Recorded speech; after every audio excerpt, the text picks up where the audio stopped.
Yo YouTube everyone, welcome back to the channel. Today's video we're playing some more rank play on our journey to winning a game with every single rank play weapon. This episode is going to be using the BAS-P, the SMG.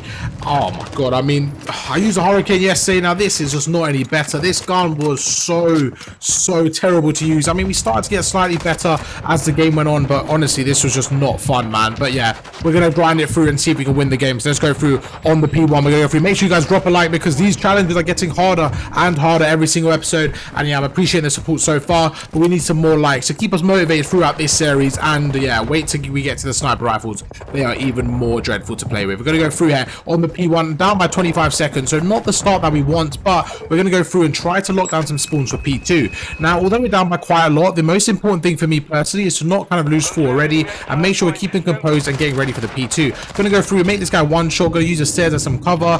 And I actually thought I killed him first before I re-challenged, and I realized I didn't kill him. So yeah, it was a bit unfortunate because we went through and he made us one shot. Going to go through, we chuck a stun grenade over. Now I know he's going to be in one of the corners, so I'm waiting for my teammates, and this is where I can kind of play a bit more aggressive. So you see right there, there were some really good shots. Now because I don't really use this weapon often, to be fair, I've never actually used it before. This was like my first or second game using it. I think as the game went on, I started to learn more and more about the guns, the weapons pros, the weapons cons, the weapons recoil, and all that good stuff. So I think the good thing about this challenge is I can like show you guys how I kind of get used to the weapon. So what I've realized with this one was it wasn't a great weapon, but one thing for sure was that it had a very high fire rate. So if I was in certain situations where I can kind of spray, I think the best way for me to do it was spray the gun and then kind of prone, snake the weapon, stuff like that. So sometimes in certain situations, if I find an opening, I'll get a few shots, reposition, back off, and all that good stuff. Gonna go through. I know they're gonna be approaching me through the left hand side, so we're just gonna take our time, push through. And now I realize, right, this area is empty, so we're gonna go back off to P3, and I'm looking at the minimap, okay? And what you want to do is see what area is empty. Now I know that this left side is empty, so we're gonna use our stun grenade to get a bit of information. We actually go through, we end up stunning that guy, pushing through, and that's just a really good opening. So not only did we use our equipment well, we were able to follow through for the kill, because we don't want to just waste a stun and not get anything for it. We're gonna go through, and now we're gonna use our grenade. So all I'm doing here is basically trying to delay the push as far as possible. That's why I cut the stun grenade first, then the grenade separately, just to kind of hold off the push. We see a guy in the distance. Now I realize this weapon isn't really one for medium range, so I'm gonna back off, and I don't really want to be challenging this, so I'm just gonna try to get some shots off, but more importantly, I want them to push me close. Now I looked at my teammate, he died in the middle, so I realized that this area was empty. We go through with some really lucky good timing. We get a 2-piece, the third is available there, and my teammates absolutely troll. Now all the guy had to do was stay alive, but he pushed through. But you know, we take it. The P3 were able to get a lot of time. Now just on a side note, while we think about this game, what happened? The P1 went to my opponents, so we didn't lose 4. What we did is, right, we rotated to P2 and P3. We prioritized our rotation, and it worked out really well. We're actually able to bring the game back, and in fact we take the lead. And now another kind of advantage about this weapon was actually the movement. The movement felt really nice. As you're seeing right now, I'm basically playing this like a, I feel like it's like a mini submachine gun. I know it sounds weird because submachine guns are quite small anyways, but for me this felt like a mini submachine gun. So it's a bit more like you can go to those really close combat where gunfights and basically have a lot of movement speed. So I need to try to finesse with my movement and try to get to those really close range gunfights.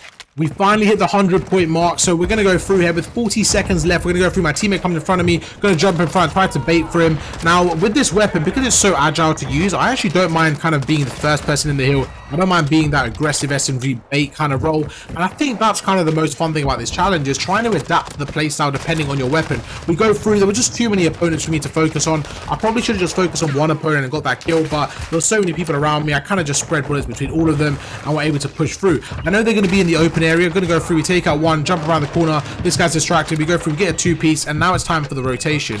We actually end up getting 3 down as a team. Now I picked up the TAC 56, but I know a part of the challenge is to try to keep the weapon as long as possible, and I think I make a misplay here. The reason why I think it's a bad play is because, as I mentioned, this is an SMG, right? So going towards archers just isn't the best play as a submachine gun. I think that's a bit more beneficial with an assault rifle, and I think we do it again. So you see, we're going to go through here, and honestly, this isn't a good area for me to be in. You see, we go through, we shoot the wall.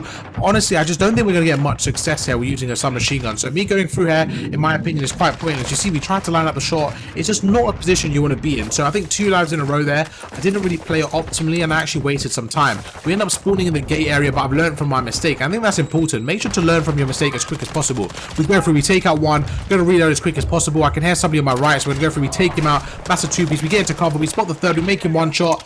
and we're able to get the 3-piece essentially with the teammates' help. So now we're going to go through, and I'm actually in a great position. I don't know where they're going to spawn. I think they're going to spawn in the gate area, to be honest, in P1. So we're going to go through, we're going to check it out, and we spot one guy there. We spot the second on top. Going to back off. The reason why I backed off there was in case this guy started shooting me, I'm able to back off it to get into cover. I mean, I say that, but it didn't quite work out how I wanted it to. This guy got a good shot as I was jumping away. But we're spawning by the gate. We're up by 50 points here, and I'm actually happy with the way we're playing. If I can keep up this momentum, and more importantly, keep up this pacing, we should be good to go. Going to go through, we spot the guy in the distance. We take him out. The first guy, second guy's going to be there. So again, using this as cover. Now, although this weapon isn't optimal in this situation, I think you can get away with it as long as you're kind of in the pre-aim and you're the one with the advantage. So we end up jumping off there. I think if I was going to jump off, I should have went directly into cover.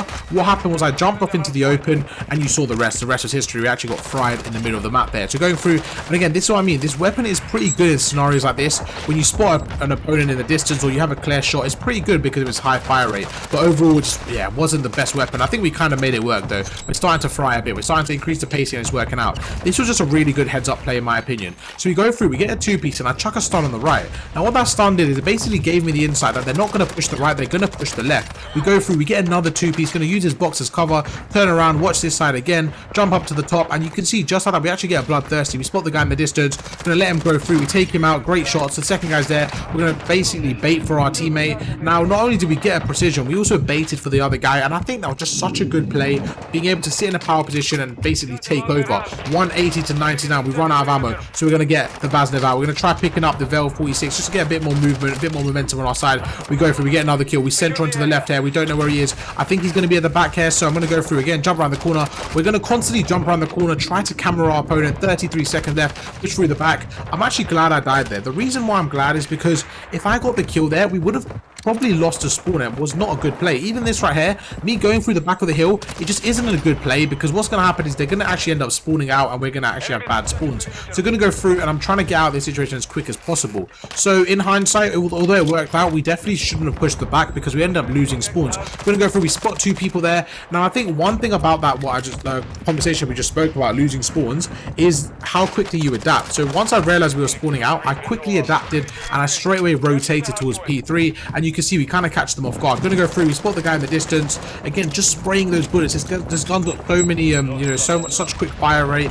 So we're going to go through, try to spray as many bullets as possible. We spot this guy in the distance, going to try to finesse, and if I can get a kill here, it'll be really beneficial. We go through, make this guy one shot, and I just started tweaking. I probably should have just committed to that gunfight and probably got that kill and then died. Instead, I was trying to stay alive and get the kill, and just didn't work out. We go through, we slide across, we're absolutely one shot here. We're going to go through, we take out one, and now there's still plenty of time left in the hill, but I'm a bit worried right now because I'm one shot. I don't want to get in the hill. Good centering, we take out another player, and I'm essentially going to wait for my teammates. And you know what, that was such a good play because not only did we get 3 kills, we were able to get on the hill as well. Now I feel like most of the time what people do is they probably jump on the hill straight away, and you can see right there it worked out really well. My plan actually got executed perfectly. With 10 seconds left, we're just going to constantly snake this, constantly shoulder for information, and just like that we're able to get about 20 seconds from a hill that I don't think we should have got anything. Yeah, the lags are kind of kicking our ass right now. Look at this lag. This lag was not fun to deal with. We spot this guy, just going to go around the corner. Even with lag, we're going to absolutely camera him. I don't know how that worked out, but I went into the corner, kind of baited him in, so it was kind of funny because we were lagging and we still cameraed him.